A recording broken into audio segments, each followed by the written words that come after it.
ప్రతి ఒక్కరు కూడా ఉన్నటువంటి ప్రతి ఒక్కరు కూడా చిన్నల నుంచి వృద్ధుల వరకు కూడా ఒంటరిగా ఉండిపోతున్నాం, ఎవరిని చూడలేకపోతున్నాం, ఎవరిని కలవలేకపోతున్నాం.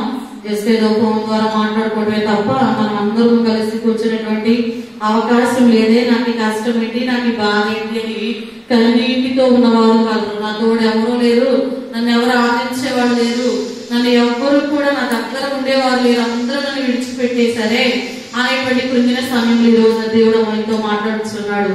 అందరూ నిన్ను విడిచినప్పటికీ కూడా నిన్ను విడువని ఎడబాయిగా నీకు తోడైన దేవుడిని నీవు నేను మనం అందరూ కూడా కలిగి ఉన్నాం. హల్లెలూయా. ఎక్కడి వారము ఎప్పటికీ కూడా, ఎందుకు పనికిరాని వారం అన్నప్పటికీ కూడా దేవుడు మనందరి మీద కూడా తన కృప చూపడానికి ఆయన సిద్ధముగా ఉన్నాడు. అయితే ఈ రోజున ఈ యొక్క వైరస్ యొక్క కబంధ హస్తాలలో కబలించవేయబడినటువంటి అనేక మంది మృతుల లోకానికి చేరిన వారు కలరు. అయితే అటువంటి స్థానంలో నీవు నేను మనము లేకుండా ఈ రోజున సజీవులుగా ఉన్నామంటే ఆయన మన పైన చూపుతున్నటువంటి కృపను బట్టి, అటు కృపకు దేవుడు మనల్ని కూడా ఒక పాత్రలుగా ఉంచినందుకు మనం ఎల్లప్పుడూ ఆయన స్తుతించడానికి స్తుతించబద్దులమై ఉన్నాం. హల్లెలూయా. అయితే ఇక్కడ మధ్యాహ్న కాల సమయంలో కీర్తనలు 119వ అధ్యాయము 105వ వచనాన్ని చదువుకుందాం. నీ వాక్యము నా పాదములకు దీపమును, నా త్రోవకు వెలుగునై ఉన్నది. హల్లెలూయా. మనం ఉన్నటువంటి ప్రతి పరిస్థితులలో కూడా, ప్రతి కన్నీటి సందర్భాల్లో, వేదనలో, రోదనలో, చీకులో, చింతలో, దిగులులో దేవుని యొక్క వాక్యము మనము గాఢాంధకారంలో ఉన్నప్పటికీ కూడా అది మనం నడిపించడానికి దీపముగా, మన త్రోవకు వెలుగుగా ఉన్నది అని చెప్పడానికి ఏ విధమైన సందేహము లేదు. ఈనాటి కాలంలో ఈ కరోనా వైరస్ విజృంభిస్తున్నటువంటి సందర్భాల్లో ప్రతి ఒక్కరి నోట, ప్రతి ఒక్కరి హృదయంలో కీర్తనలు 91వ అధ్యాయంలో అనేకమైన మాటల చేత ఒకరిని ఒకరు ఆదరించుకుంటున్నటువంటి సందర్భాన్ని మనము చూస్తూ ఉన్నాం. ఈ పక్కన 1000 మంది ప్రజలు, కుడి ప్రక్కన 10,000 మంది కూలిలను అపాయముని యొద్దకు రాదని దేవుని యొక్క వాక్యము సెలవిస్తూ ఉన్నది. అయితే ఈ యొక్క వాక్యము ద్వారా ప్రతి ఒక్కరు ప్రతిరోజు కూడా మనము దేవునితో సహవాసాన్ని కలిగి ఉన్నట్లయితే మనం యొక్క జీవితంలో మనం ఎదుర్కొంటున్నటువంటి ప్రతి పరిస్థితి నుంచి కూడా దేవుడు మనం విడిపించడానికి ఆయన సిద్ధముగా ఉన్నాడు. అయితే ఇద్దరు కూడా మంచిగా చిన్ననాటి నుంచి స్నేహితులంట. అయితే ఇద్దరికి కూడా మంచిగా చదువుకున్నారు, మంచి ర్యాంక్ సంపాదించారు. అయితే ఇద్దరికి కూడా ఒకే కంపెనీలో మంచి జాబ్స్ వచ్చాయంట. అయితే వీరిద్దరు కూడా ఒక సిటీలో ఉంటూ మంచిగా జాబ్ చేసుకుంటున్నారు, కానీ వీరికి సొంత గృహాలు లేవు. అయితే వీరిద్దరు అనుకున్నారు, మనమిద్దరము కూడా పక్క పక్కనే స్థలాలు తీసుకుని మన ఇద్దరం కూడా మంచిగా ఇల్లు కట్టుకుందామని ఆలోచన చేశారు. అయితే ఇద్దరు కూడా ఆలోచన ప్రకారం వారి ఆలోచనను వారు ఏం చేశారంటే అనుచరణలో పెట్టడం జరిగింది.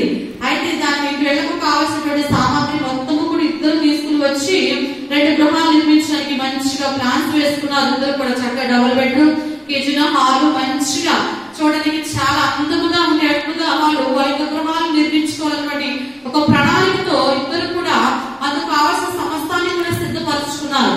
అయితే ఇద్దరు కూడా ఒకే రోజున ఇంటిని నిర్మించడానికి తమ పనులను తాము ప్రారంభించారు.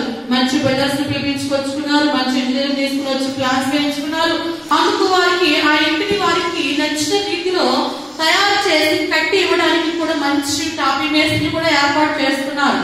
అయితే ఇద్దరిలో ఒక వ్యక్తి యొక్క గృహము వారు అనుకున్న సమయానికంటే ముందుగా పూర్తి చేయడానికి దగ్గరలో ఉందట. రెండవ వ్యక్తి నిదానంగా జరుగుతూ ఉంది అని మనం అనుకుంటాం. కానీ అయితే ఆ వ్యక్తి తన గృహాన్ని కూడా ఆ వ్యక్తి నిర్మించుకుంటూ ఉన్నాడు. ఒకనొక రోజున ఒక వ్యక్తి యొక్క గృహం ముందుగా నిర్మించబడింది, రెండవ వ్యక్తి నిదానంగా అవడం వల్ల కొన్ని రోజుల సమయం లేట్ పట్టింది. అయితే ఇద్దరు గృహాలు నిర్మించడం పూర్తయిన తరువాత ఇంక మొదటిగా పూర్తయినటువంటి వ్యక్తి తన ఇంట్లోంచి కిటికీలోంచి చూస్తూ తన స్నేహితుడి ఇంట్లో వైపు చూస్తూ అనుకుంటూ ఉన్నాడట, వీడికంటే నేను ముందుగా నా ఇంటిని నిర్మించుకున్నానే, వీడు ఎందుకు ఈ రకంగా ఇంత లేటుగా ఈ గృహాన్ని వాడు లేటుగా నిర్మించడం జరిగింది. ఇద్దరం కూడా ఒకేసారి ప్రారంభించాం కదా, ఇద్దరం కూడా ఒకే రకమైన మెటీరియల్ వాడుకున్నాం కదా, ఇద్దరం కూడా మంచి మంచి బిల్డర్స్ తీసుకొచ్చాం కదా. అయితే నా గృహము త్వరగా పూర్తయింది, నా స్నేహితుడి గృహము ఎందుకు ఇలా జరిగింది? వీడు చాలా బుద్ధిహీనుడు లాగా ఉన్నాడు, వీడి పనంతా కూడా చాలా లేట్ గా జరుగుతుంది, ఆలస్యంగా జరుగుతూ ఉంది, అయినప్పటికీ ఎంతకాలంలో పూర్తి చేస్తాడు అని ఆ వ్యక్తి గృహం లేట్ అయిన దాని సందర్భాన్ని బట్టి ఆలోచిస్తూ నవ్వుకుంటూ ఉండేవాడంట. ఆ ఇంటి వైపు చూడడం ప్రతిసారి కూడా నాకంటే వెనక కట్టాడు, నాతో పాటు ప్రారంభించాడు, కానీ ఆలస్యంగా కట్టాడు అనుకుంటూ ఉన్నాడట. అయితే ఒక రోజున ఏం జరిగిందంటే ఆ వ్యక్తులిద్దరూ నివసిస్తున్నటువంటి ప్రాంతంలో అనుకోని ఒక పెద్ద తుఫాను రావడం జరిగింది. తుఫాను వచ్చినప్పుడు ఏం జరిగిందంటే చుట్టుపక్కల ఉన్నటువంటి చిన్న చిన్న ఇళ్ళు గాని, ఊరిళ్ళు గాని, దానికి ఏవైతే ఆ బలమైన గాలి తట్టుకోకుండా ఉంటాయో అవన్నీ కూడా కుప్పకూలిపోయాయి. అయితే మొట్టమొదటి ఎవరైతే గృహాలు నిర్మించున్నారో ఆ వ్యక్తి బిల్డింగ్ కూడా కూలిపోయింది. కూలిపోయినప్పుడు ఆ వ్యక్తికి ఏం అర్థం కావట్లా, ఇదేంటి నేను సిమెంట్ మంచి కంకర మంచి పరిహారాన్ని బట్టి మంచి కాస్తి వస్తువులను వాడి నా ఇంటిని నిర్మించుకున్నానే, నా ఇల్లు పడిపోవడానికి కారణం ఏంటని ఏం అర్థం కావడం. అయితే ఆలస్యంగా కట్టినటువంటి వ్యక్తి చూస్తూ ఉన్నాడు, పడిపోయిన ఆ ఇంటిని చూస్తూ అంటూ ఉన్నాడు, ప్రభువా నా స్నేహితుడు ఏమో పునాది వేయకుండా గృహాన్ని నిర్మించి ఉన్నాడే, నేను మంచిగా పునాదులు వేసుకుని పటిష్టంగా కట్టుకోగా జ్ఞానాన్ని నాకు దయచేసినందుకు నీకు వందనాలయ్యా అని దేవునికి కృతజ్ఞతాస్తుతులు చెల్లించుకున్నాడు. అవును, ఈనాటి కాలంలో మనం ఫేస్ చేస్తున్న వైరస్ గురించి కూడా ఈ వైరస్ ఎక్కడ మమ్మల్ని తాకుతుందో, ఎక్కడ నా బిడ్డలకు అపాయకరంగా మారిపోతుందో, నా భర్త గుడికి వెళ్తున్నాడే ఎక్కడ ఇబ్బందికరంగా ఉంటుందో అని బాధపడే వాళ్ళు చాలా మంది లేకపోలేదండి. నీవు క్రీస్తుని బండ మీద ఇంకా జీవితాన్ని కట్టుకున్నట్లయితే దేనికి నీవు భయపడవలసిన పని లేదు. మరణాల కాలంలో కూడా వెలుగు చూపగలిగిన సమర్థుడైన దేవుడిని నీవు నేను మనం అందరూ కూడా కలిగి ఉన్నాం. నీ పునాది ఈ రోజున ఎక్కడ ఉన్నది?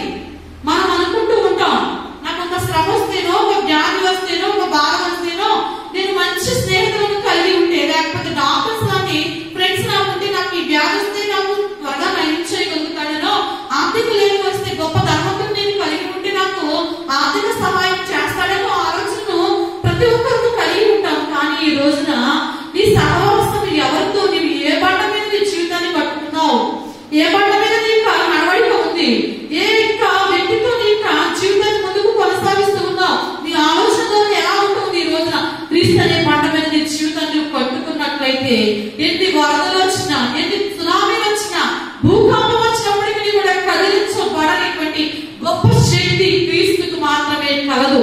ఈ లోకంలో నీవు ఎంత ఖర్చు పెట్టినా, ఎంతగా సంపాదించినప్పటికీ ఏదో ఒక రోజున అవన్నీ కూడా లయమైపోతాయి. కానీ ఈ వాక్కు ద్వారా నీ జీవితాన్ని కట్టుకుంటే, దేవుని మాటల ప్రకారం నీ యొక్క జీవితాన్ని ముందుకు నడిపించుకుంటే క్రీస్తుని పోలిన జీవితాన్ని నీవు కలిగి ఉంటావు. అయితే ఈ రోజున మరొక ఉపమానాన్ని చెప్పుకుని మాటలు ముగించుకుందాం. కోడంట ఒక 20 గుడ్లు పెట్టిన తర్వాత కోడి చెప్తూ ఉందంట తన గుడ్లతో, గుడ్లారా నా దగ్గరకు రండి, మీకు మంచి రూపాన్ని నేను ఇస్తాను అని చెప్తా ఉందంట. అయితే అందులో ఉన్న 20 గుడ్లలో కొన్ని గుడ్లు అంటున్నాయంట, అమ్మ నీకు సహవాసం చేయడానికి మాకు సమయము లేదు, ఎందుకంటే మాకు చాలా ఆలోచనలు ఉంటాయి, చాలా పనులు ఉంటాయి, మాకంటూ కొన్ని సొంత ఆలోచనలు ఉంటాయి. అయితే నీతో సహవాసం చేయడం ఎలా కుదురుతుంది, నీతో ఉండటం సాధ్యం కాదమ్మా అని కొన్ని గుడ్లు వెళ్ళిపోయినాయంట. అవి ఏమంటే ఈ రోజున మనము బాయిల్ ఎగ్గిన గుడ్లు, కొన్ని ఆమ్లెట్ రూపంలో మనం తింటూ ఉన్నామే అవే గుడ్లు. అవి తల్లితో కోడితో సహవాసం చేయడానికి ఒప్పుకోని గుడ్లు అంట. అయితే రెండవ రకం గుడ్లు ఉన్నాయి. ఈ వంటనే తల్లితో, అమ్మ నీతో కొంత సమయం మేము సహవాసం చేస్తాం కానీ ఫుల్ డే రోజు మొత్తం నీతో గడపడానికి మాకు సమయము లేదమ్మా అంటే తల్లి అడిగిందంట. ఎందుకనమ్మా వాళ్ళు అంటున్నారు, ఏంటి కారణం అంటే చెబుతున్నాయంట, అమ్మ నీతో సహవాసం చేస్తాను, అయితే మాకు కూడా కొన్ని అలవాట్లు ఉంటాయి కదా. ఏవి? సినిమా చూడాలని ఆలోచన ఉంటది, డ్రింక్ చేయాలని ఆలోచన ఉంటది, రకరకాలుగా మేము తిరగాలని ఆలోచన ఉంటది. ఈ ఆలోచనలన్నిటిని విడిచిపెట్టి రోజు మొత్తము అంటే పూర్తిగా మా జీవితాలను నీకు సమర్పించడం సాధ్యం కాదమ్మా అన్నాయట. మూడవ రకం గుడ్లు ఉన్నాయంట, అమ్మా మాకు ఈ లోకంలో ఏది ఎక్కువ కాదు, నిన్ను కలిగి ఉంటే మాకు చాలమ్మా, నువ్వు మాకు ఏదో కొత్త రూపాన్ని ఇస్తానని ఆ రూపాన్ని పొందుకోవడానికి మేము సిద్ధంగా ఉన్నాం అన్నాయంట. రెండో రకం గుడ్లు ఏమంటే, ఎందుకు పనికి రాకుండా కోడి పొదిగినప్పుడు అవి ఏం జరుగుతుందంటే అటువంటి పిల్లల రూపంలో రావడం కాకుండా అవి మనకు తినడానికి వీలు కాని స్థితిలో మురిగిన గుడ్లను తీసుకుని వెళ్ళి పెంట కుప్పల మీద పారవేసేటువంటి గుడ్లు రెండవ రకమే. మూడవ రకం గుడ్లు ఏమంటే తల్లితో చెప్తున్న ప్రకారం రెండు గుడ్లారా ఆ గుడ్లో వచ్చిన తర్వాత కోడి వాటి మీద కూర్చుని 21 రోజు పొదిగిన తర్వాత అవి మంచి అందమైన రూపాన్ని పొందిన తర్వాత అవి అంటున్నాయి తల్లితో, అమ్మ నిజంగానే మేము నిన్న సహవాసం చేసినప్పుడు మాకు నీ రూపాన్ని ఇచ్చావు కదా అని తల్లితో చెప్పి. అయితే ఈ రోజున ఈ మూడు రకాల్లో నువ్వు ఏ రూపాన్ని కలిగి ఉంటున్నావు? నీ సహవాసము క్రీస్తుతో అయితే దేవుడు యొక్క రూపాన్ని నీవు పొందుకుంటావు. ఆయన కలిగిన ప్రేమ, ఆయనకున్న దయ, ఆయనకున్నటువంటి కరుణ, ఆయనకున్నటువంటి ప్రేమించే గుణాన్ని నీవు కలిగి ఉండాలంటే ఈ రోజున ఈ మూడు రకమైనటువంటి వాటిలో నువ్వు ఏ రూపాన్ని కలిగి ఉంటావు? మొట్టమొదటి ఇది కలిగి ఉన్న స్థితి ఏంటంటే, ఈ రోజున చాలా మంది మానవులు ఇప్పటి వరకు ఈ వైరస్ రాకమునుపు మాటలు ఎలా ఉన్నాయి, వైరస్ వచ్చిన తర్వాత కొంతమంది వ్యక్తుల మాటలు ఎలా ఉన్నాయంటే, చిన్న పిల్లలు సండే స్కూల్కి రండిరా అంటే సండే స్కూల్కి రావడం కుదరదండి. స్కూల్లో టీచర్ గారు చాలా హోంవర్క్ ఇచ్చారు కాబట్టి మేము సండేనే హోంవర్క్ చేసుకోవాలండి అని సండే ఇంట్లో కూర్చున్నారు. కానీ ఈ రోజున సండే స్కూల్ పెడితే బాగుంది, మేము కూడా సండే స్కూల్కి వెళ్దాం. నువ్వు వెళ్ళాలనుకున్నా కానీ ఇప్పుడున్నటువంటి లాక్డౌన్ ప్రకారం వెళ్లే అవకాశము లేదు. తల్లి చెప్పింది, నా దగ్గరికి రండి, నా రూపాయలు మీకు ఇస్తాను అంది. కానీ వెళ్ళకుండా మొదటి స్టేజ్ లో ఉన్న గుడ్ల గురించి విన్నాం. అవి తినడానికి ఉపయోగపడి గంటల రూపాన్ని పొందుకోవడానికి ఉపయోగపడాల. యవనస్తులు చూసినట్లయితే యవనస్తులు ఏంటమ్మా సన్నిధికి రాలేదంటే ఎక్కడ కుదురుతుందండి మాకు, మేము కాలేజీకి వెళ్తున్నాం, మాకు ఎగ్జామ్స్ ఉంటాయి, రికార్డ్స్ ఉంటాయి, ఎన్నో పనులు ఉంటాయి కదండి, అందుకే రాలేకపోయామండి. ఎక్స్ట్రా స్టడీ అవర్స్ అందుకే రాలేకపోయాం. ఈ రోజున చర్చికి వెళ్దాం, యూత్ మీటింగ్ కి వెళ్దాం అన్నా కానీ ఎక్కడా కనిపించిన యూత్ మీటింగ్స్. స్త్రీలైన వారు మాకు ఇంట్లో చాలా పనులు ఉన్నాయండి, అందుకే ఆదివారం రాలేదండి. మా భర్త అనేకమైనటువంటి రకరకాల వంటకాయలు తయారు చేయమన్నారండి, లేదా చుట్టాలు వచ్చారండి, స్నేహితులు వచ్చారండి, పని అవ్వలేదండి, వారం మొత్తం డ్యూటీ చేశారు కదండి, ఈ ఒక్కరోజు రెస్ట్ అండి. పురుషులైన వాళ్ళు మాకు డ్యూటీలు కదండి, ఎక్స్ట్రా డ్యూటీస్, ఈ రోజు రెస్ట్ తీసుకుంటున్నామండి. అవును, స్త్రీలేమి, పిల్లలేమి, పెద్దలేమి, వృద్ధులేమి అందరూ కూడా ఒకప్పుడు దేవుని సమయానికి దేవునికి ఇవ్వడానికి కూడా మెరుగైనటువంటి సందర్భాలు, ఆయనతో సహవాసం చేయడానికి ఇష్టపడినటువంటి తరుణాలు. కానీ ఈ రోజు నీవు ఆయనతో సహవాసం చేయడానికి, ఆయన సన్నిధిలో గడపడానికి, ఆయన యొక్క సన్నిధిలో ఏకముగా కూడి ఆయన ఆరాధించడానికి అవకాశం లేని తరుణాలు మనం చూస్తూ ఉన్నాం. ఈ రోజున 3 రకాల గుడ్లు ఏ రూపాన్ని నువ్వు కలిగి ఉన్నావు, నీతో సహవాసం చేయడం నాకు ఇష్టం లేదు, నీ లోకంలో కలిసిపోయినటువంటి వ్యక్తులను ఒక వ్యక్తిగా ఉంటున్నావా, లేకపోతే కొద్దిగా దేవునితో సహవాసం ఆదివారం దేవుని సన్నిధిలో, సోమవారం నుంచి శనివారం వరకు లోకంలో ఉన్నటువంటి వ్యక్తులతో, సినిమా హాల్స్ లేకపోతే బార్ షాప్స్ లో లేకపోతే రకరకాల వ్యసనాలు ఉన్న వ్యక్తులతో నువ్వు సహవాసాన్ని కలిగి ఉంటున్నావేమో. అయితే ఇటువంటి 2 రకాల నిలువెచ్చని జీవితాన్ని దేవుడు అంటున్నాడు, ఉంటే వెచ్చగానైనా ఉండు లేదా చల్లగానైనా ఉండు, లేకపోతే నిలువెచ్చని జీవితాన్ని ఆయన భూమి ఉద్దేశించుకున్నాడు. ఒకవేళ నువ్వు నిలువెచ్చని స్థితిని కలిగి ఉంటే ఈ రోజున నీ యొక్క జీవితాన్ని మార్చుకో. 3వ రకంగా ఉన్నటువంటి తల్లి రూపాన్ని పొందుకుని తల్లితో కలిసి జీవిస్తూ ఉన్నాయంట. ఈ రోజున మన యొక్క జీవితాలు పరమ తండ్రి అయినటువంటి సృష్టికర్త అయిన దేవునితో కలిగి మనం జీవించాలంటే మనము ఆయనతో సహవాసం చేయడానికి ఇష్టపడాలి.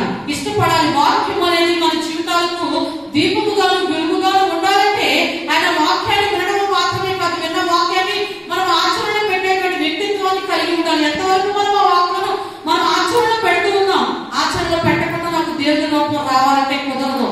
ఆయనతో సహవాసం చేయకుండా ఆయనలాగా మారాలంటే కుదరదు.